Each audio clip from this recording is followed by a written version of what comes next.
Assalamualaikum warahmatullahi wabarakatuh.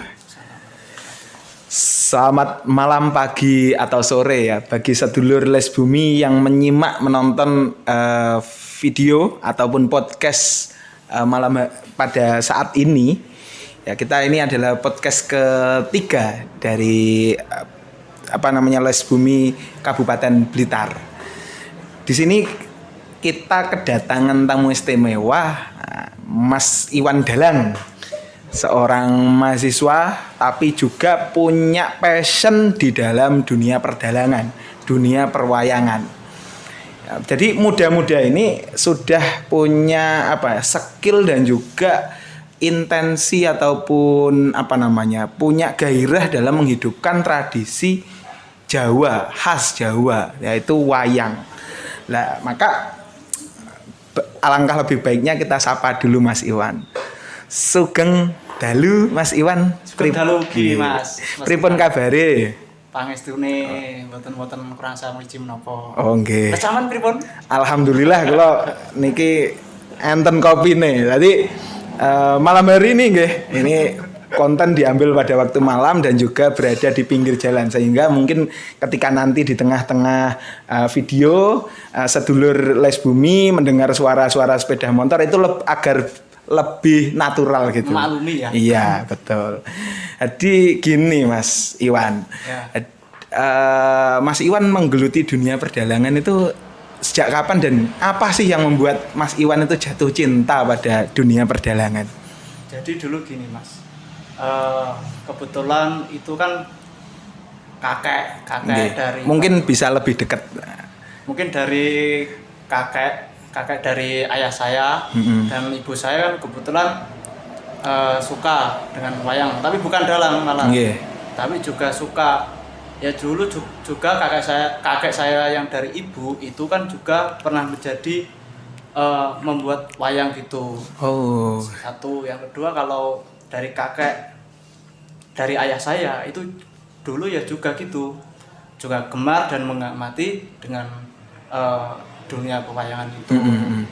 Cerita-cerita ya alhamdulillah sampai sekarang saya kok tumurun saya sendiri, padahal saya kan nggak ada pada zaman dulu, pada waktu saya masih kecil itu kan saya belum mengetahui loh bapakku itu dalang, mbahku itu dalang itu kan gaya ini kan dilalah kok aku iso ngamati ini. Setelah itu pada waktu saya masih TK 0 besar kalau nggak salah itu. Yeah. Dulu itu kan saya diajak keluar ke alun-alun gitu, alun-alun Kota Blitar itu ada pedagang wayang dari kardus loh. Terus saya sama ayah saya suruh belikan. Beliau masih sugeng sampai sekarang. Yeah. Beliau. Saya belikan wayang itu, terus saya buat belajar juga kan waktu itu zaman tahun 2000 berapa ya, 2006 atau 2007 kalau nggak salah itu kan setiap malam minggu itu kan pasti ada pagelaran wayang kulit di televisi itu kan. Ada tontonan. Terus dulu saya juga mengamati gitu, jadi sedikit hafal dengan tokoh-tokohnya, dengan wayangnya itu hafal. Sama dengan cerita-ceritanya. Oke, jadi sedari kecil itu dekat lah ya dengan dunia wayang itu, meskipun bukan pelaku seni ya, Bapak Ibu bukan ya? Ya. Tapi dekat dengan dunia wayang, sehingga umur berapa Mas Iku ketika mulai kenal dan hafal tokoh-tokohnya? Kalau tokoh-tokohnya itu saya mulai mengetahui itu kelas 2. 2 apa? Kelas 2 SD. Wah, esek. Berarti mulai aku iso maca iki wis kenal ya. Oh iya. Ya itu mungkin ya, kalau anak-anak hari ini kan yang taunya itu role-nya Mobile Legend, fighter atau apa. Tapi kalau Mas Iwan itu sudah dari kecil dikenalkan atau kenal sendiri? Lebih tepatnya itu saya sebelum berguru ya, guru sekolah perdalangan itu tokoh pewayangan itu sudah hafal sendiri Oh, kan. iya. Saya setiap itu loh Mas, tadi ya saya dan sama kan setiap malam minggu kan sama nenek saya itu, almarhum nenek saya itu kan dibangunkan, enek wayang dulu, Oh, delok sih, diajak, oke, jangan oke. delalah kan orang kebiasaan kan pasti mesti iso, Iya, bisa karena terbiasa, siap. Nah, ada kata pepatah kan gitu, betul betul betul. apal cerita-cerita nih Iya. wayang, jadi ini kelas akan jangan kelas loro kuwi durung ngerti wayang malah aku tok sih. Sudah tahu dan akhirnya itu gimana dalam apa kan kemudian itu awalnya tadi di kelas 2 itu mulai hafal nama-nama tokoh dan kemudian dalam dunia profesional atau minimal belajar untuk dalang itu mulainya gimana dan ceritanya seperti apa Mas? Saya mulainya itu kan kelas 5 SD ya Mas ya. Iya. Mulai kelas 5 SD saya juga disekolahkan di pedalangan gitu. Di mana Mas itu?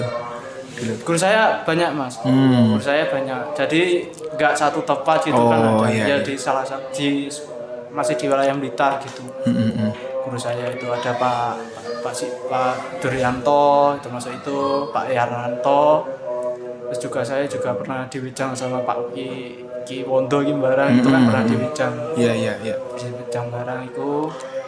Terus setelah itu Pak Mantub saya juga sempat pernah itu.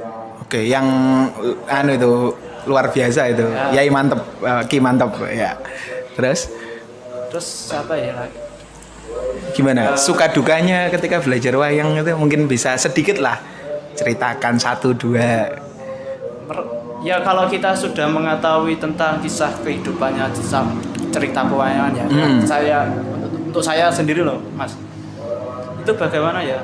Ya itu sama saja dengan apa yang dilakukan ketika kehidupan kita di dunia. Oke. Kan wayang itu kan juga sama, ya iki loh gambarane awakmu melaku ning alam dunya. Oke. Nah, itu kan pengertiannya kan itu. Iya, bayang-bayang kehidupan gitu ya. Bayang kehidupan. Kalau ada yang mengatakan wayang itu adalah wayahe sembayang. Maksud Nggih. wayahe sembayang iki awakmu ndelok wayang kuwi, mbok menawa iku ana watekmu sing elek, kuwi ndang ila ana, lek upama nek watekmu rumangsa rada apik kuwi ndang lek iso dipertahankan. Siap, ya ya ya.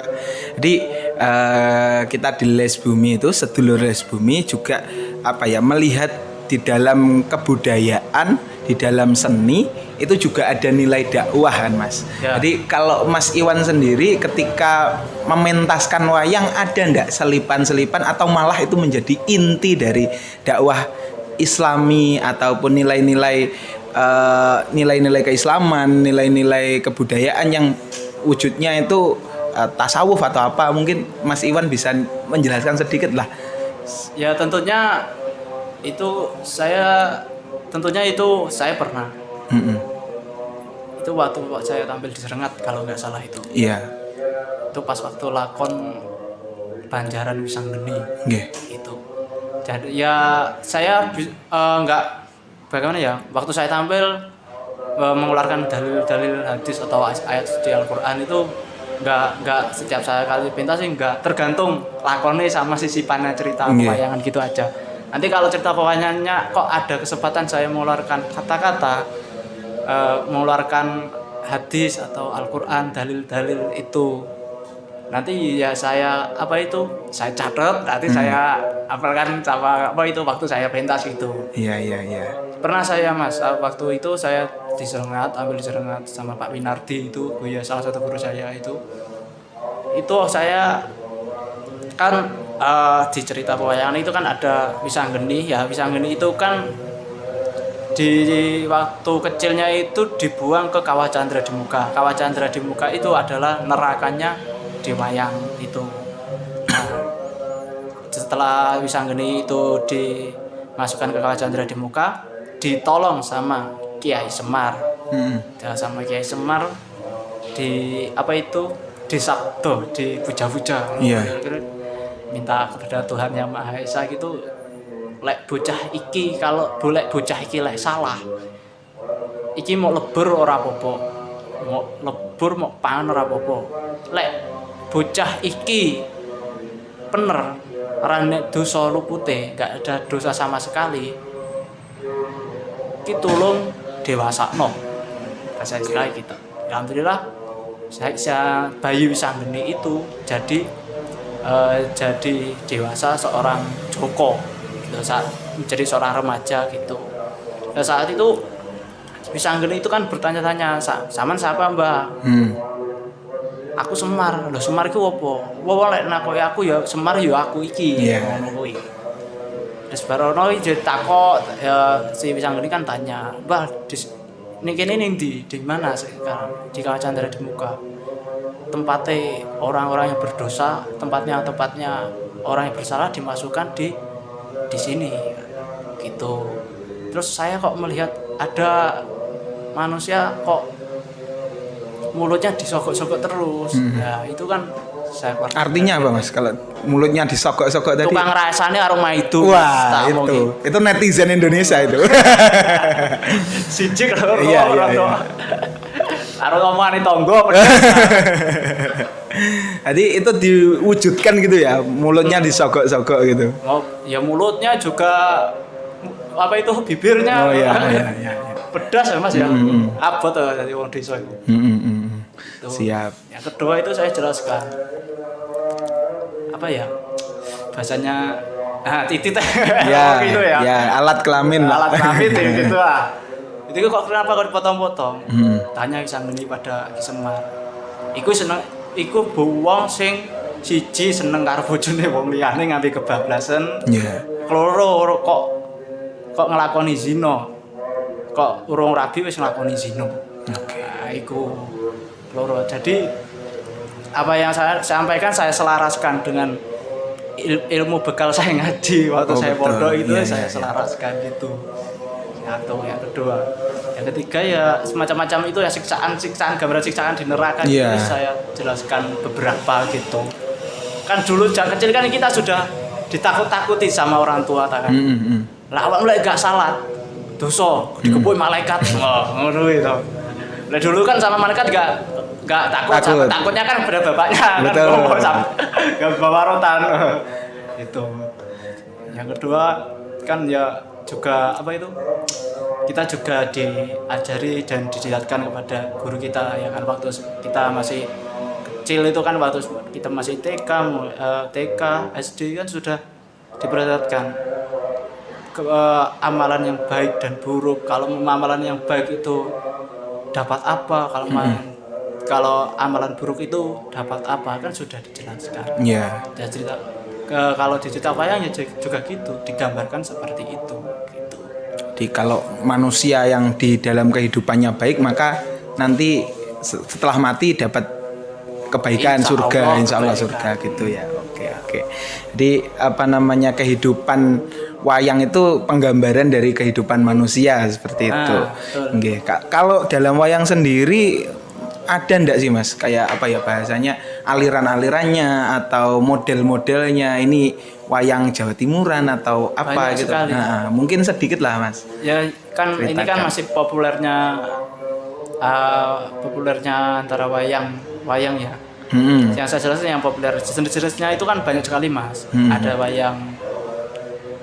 wayang purwo lah, wayang kulit aja. Wayang kulit itu kan juga ada beberapa gitu. Yeah. Sekarang wayang kulit ada gaya Jogja dan gaya Solo.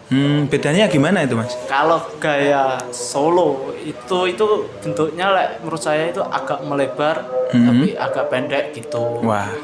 Nah situ kalau gaya Surakarta itu gayanya bentuknya itu agak bagaimana ya? Tipis gak terlalu lebar tapi agak panjang gitu.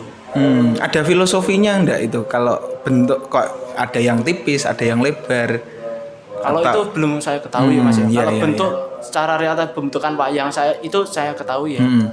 Seperti wayang Janoko tahu ya.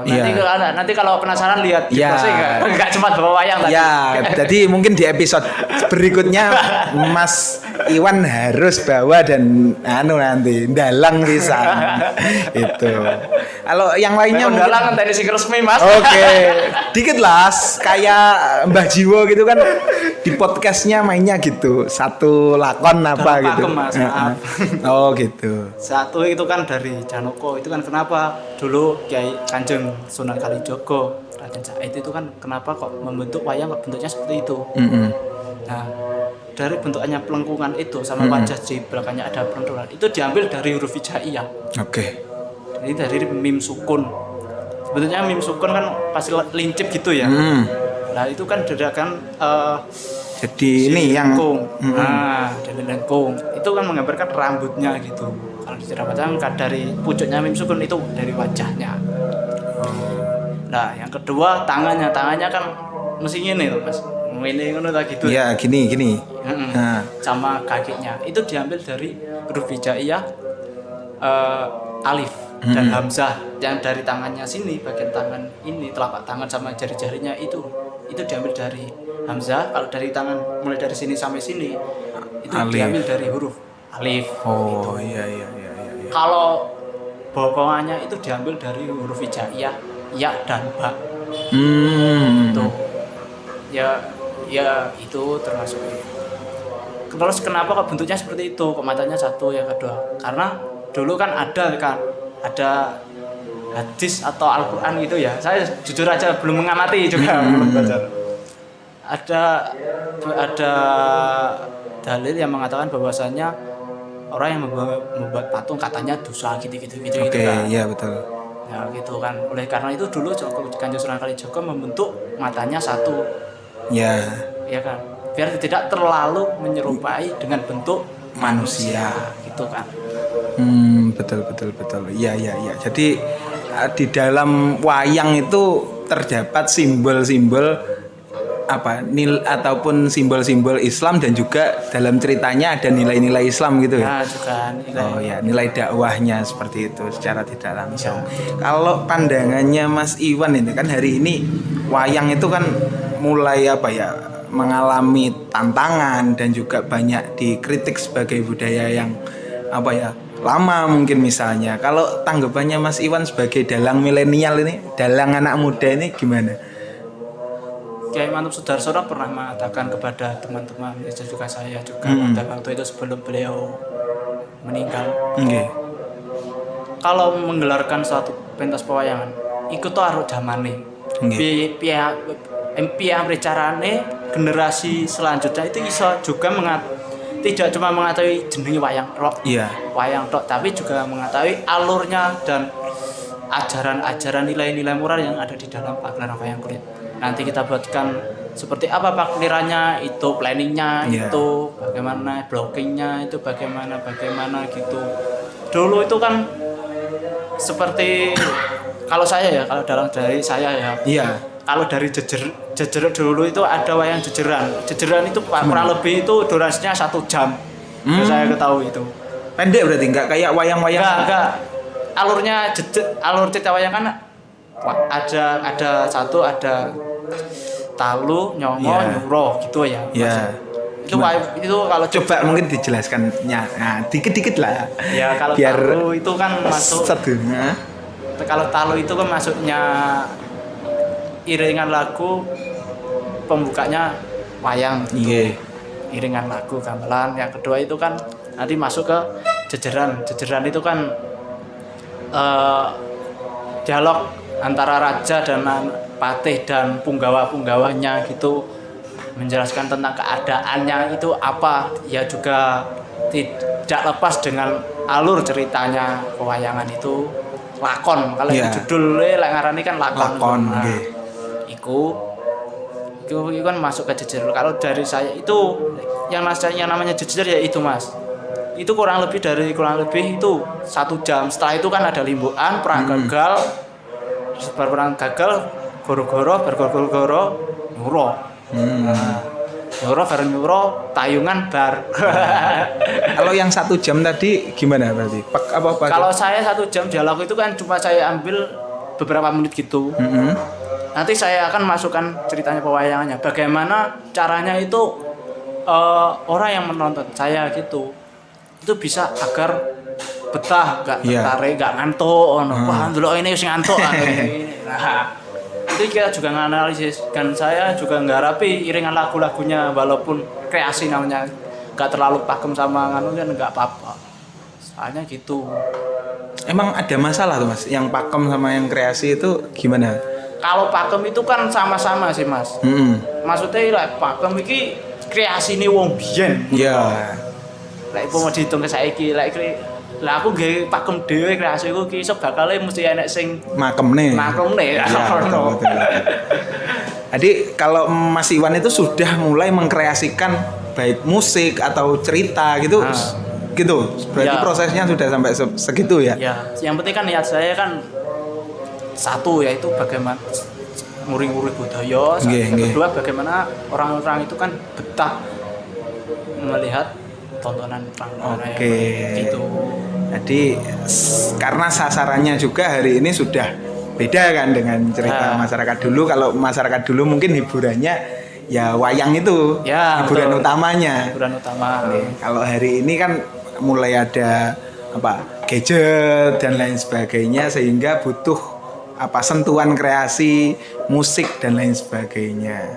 Tadi kan sudah kita cerita panjang lebar lah soal wayang dan juga nilai-nilai di dalamnya dan juga bagaimana Mas Iwan itu mencoba untuk masuk ke dalam pangsa pasar baru ini, anak-anak milenial dan lain sebagainya dengan berbagai bentuk kreasi yang tentu tidak menyalahi pakem tapi juga memberikan sentuhan biar lebih menarik kan gitu. Mungkin ini sedulur Les Bumi pingin denger sedikit lah istilahnya apa kalau satu bagian itu apa? Lakon itu kan satu bagian penuh, kalau satu bagian dikitnya itu namanya apa Mas Iwan? Satu bagian dikit yang disampaikan gitu loh, satu bagian pas bagian apa gitu yang menarik. Nah, itu mungkin bisa dilakonkan ke teman-teman. Opo ya Mas? Pas goro-gorone apa ya apa? Goro-goro iki modele kaya ade gayeng-gayeng ngene iki tok Mas, tenan. Niki padha ae aku ya praktekne mayang iki. Podcast iki. Apa tadi yang di bagian awal apa? Jejer. Ya, pas jejernya mungkin satu kalimat utuh gitu. Ini biar teman-teman sedulur Les Bumi nggak penasaran nanti. Oke. Nanti kalau mau ngundang tinggal hubungi CP di bawah. Monggo Mas Iwan. Saya solo aja ya. Nggih. Biar biar cepat waktunya ya juga mepet. Bisa. Apa ya? Saya tak pikir-pikir dulu Mas. Enggak orangnya planning sampean enggak ngabari ket mau.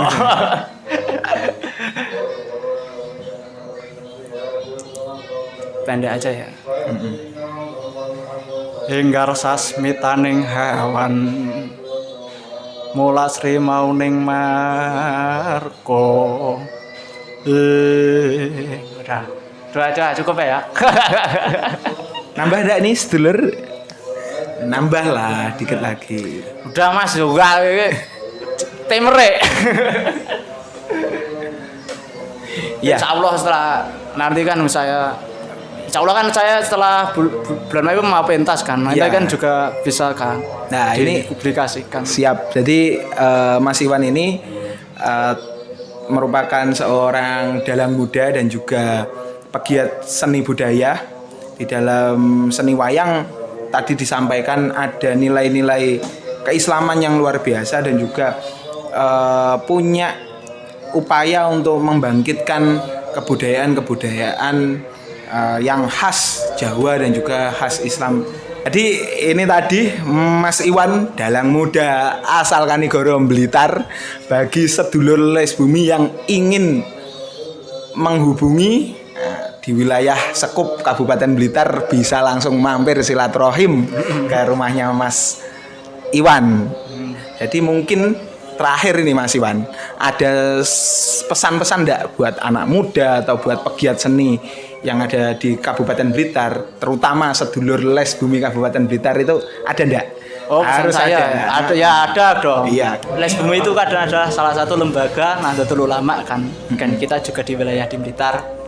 Kita juga menguri-nguri, selain itu menguri-nguri budaya Jawa kan juga menguri-nguri seni dan budayanya NU gitu kan. Terus Salah satunya ya wayahe lek tahlilan yo mangkato. Nah, wayahe yasinan ya yasinano. Keloro ya wayahe salat ya salat ya. Itu kan salah satu merupakan ciri khasnya dari NU. Kan beda kan dari yang lain itu ya. Yang ketiga bahwasanya untuk mengetahui dan budaya kita juga sering baca membaca tentang sejarah mulai dari sejarah seni dan budaya kita, salah satunya ya juga wayang kulit, bisa seni tari dan juga seni sejarahnya di Blitar khususnya kalau bisa ada, soalnya di Blitar juga itu ada petilasan tokoh pewayangannya juga. Sinten niku Mas? Oh, itu ada 3 Mas yang saya ketahui. Ada Begawan Ciptowening. Begawan Ciptowening itu namanya Arjuna ketika melakukan tapa brata sebelum berangkat ke kancah perang Bratayuda Jaya Binangun. Tempatnya kalau nggak salah di Sanan Kulon. Nggih. Desanya saya lupa. Yang kedua Karno juga di Blitar. Yang ketiga Bambang Sumantri.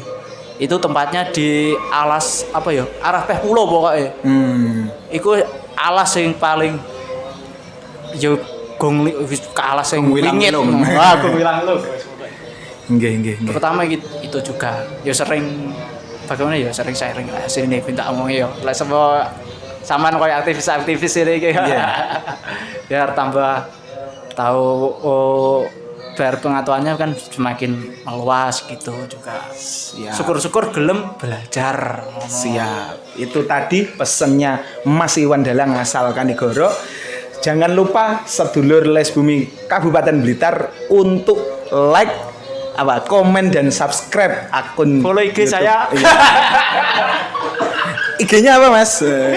Iwan Khairus. Oh, ya itu sekalian jangan lupa untuk di like, subscribe dan juga komen. Limited Mas iki.